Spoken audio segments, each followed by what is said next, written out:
Nous sommes en août 2004 aux États-Unis.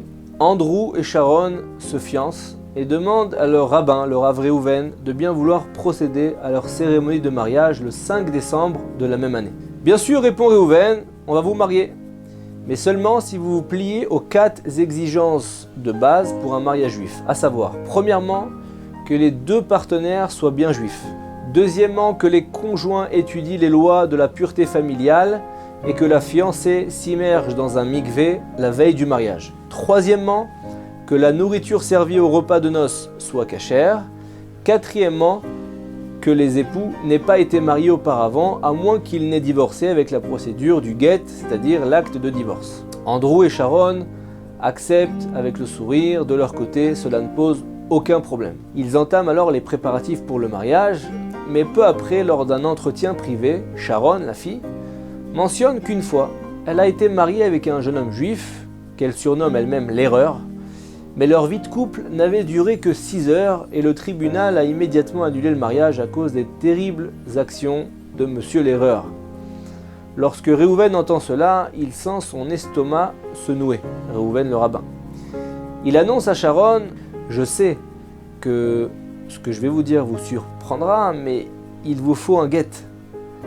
Que vous ayez été marié 6 heures, 6 ans, vous êtes toujours considéré comme une femme mariée jusqu'à aujourd'hui. » Sharon ne comprend pas, elle dit « Mais le tribunal a annulé mon mariage. Monsieur le rabbin, croyez-moi, c'était une erreur. » Le Rav Reuven essaie de la rassurer et lui dit « Je suis prêt à vous marier, mais comprenez-moi, je ne peux pas le faire tant que vous n'avez pas obtenu un get, un acte de divorce juif. » Très inquiète, Sharon demande « Et que se passera-t-il si je ne peux pas retrouver Monsieur l'erreur, son ancien mari? Est-ce que je serai à jamais condamné au célibat ?» Écoutez, il lui répond « Nous allons procéder étape par étape.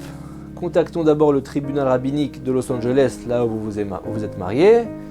Eux, ils vont nous fournir tous les éléments nécessaires et ensuite on verra. » Le Rav Reuven explique ensuite à Sharon et à Andrew que rien n'arrive par hasard dans la vie. Tout est prévu par Dieu. Le fait que vous ayez aujourd'hui besoin d'un get prouve que quelque chose d'important est arrivé dans la vie de Sharon et qu'elle doit procéder de manière aussi sérieuse à annuler cette chose-là. Sharon continue ses préparatifs pour le mariage et même pour son voyage de noces en se disant que tout finira certainement par s'arranger. Après quelques semaines de contact avec le tribunal rabbinique de Los Angeles, Sharon parvient enfin à obtenir le get et à être définitivement libérée de Monsieur l'erreur, son ancien mari.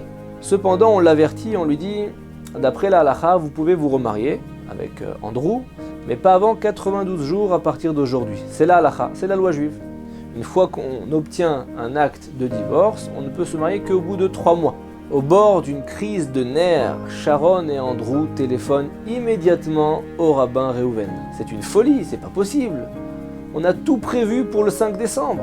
Reuven s'efforce de les calmer et de les raisonner, mais ils ne sont pas prêts à l'écouter. Ils sont obsédés par leur date de mariage, leur voyage de noces.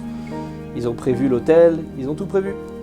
Voilà qu'ils doivent attendre maintenant jusqu'à fin juin 2005 pour se marier. Quelques jours plus tard, après avoir bien réfléchi, mûrement, ils rappellent le Rav Reuven et ils disent « Nous voulons que notre mariage trouve grâce aux yeux de Dieu, on va écouter la halakha, on va attendre. » Ainsi, le mariage est repoussé jusqu'à la fin du mois de janvier.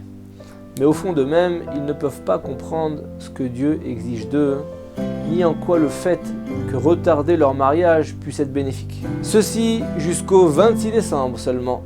Sachez que le voyage de noces que Sharon et Andrew avaient préparé depuis si longtemps devait se dérouler aux îles Maldives, précisément dans l'hôtel touché par le tsunami à l'époque. La chambre qu'ils avaient louée jusqu'à fin décembre, et dont ils avaient réussi à repousser la date, a été complètement détruite par le tsunami.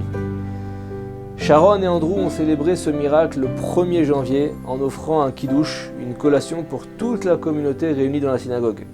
Ce jour-là, Andrew a prononcé les paroles suivantes. Il a dit comme ça devant toute la synagogue: « Le meilleur conseil que notre rabbin Reuven, ici présent, nous ait jamais donné, c'est celui de suivre les préceptes de la Torah, même si on ne les comprend pas. Il nous avait affirmé que ce serait une bénédiction pour nous deux, et nous étions loin de nous imaginer à quel point c'était vrai. Le tsunami, rappelons-nous, c'est 250 000 morts. À nous de respecter la Torah dans toutes ses conditions, qu'on les comprenne pas. Shabbat Shalom.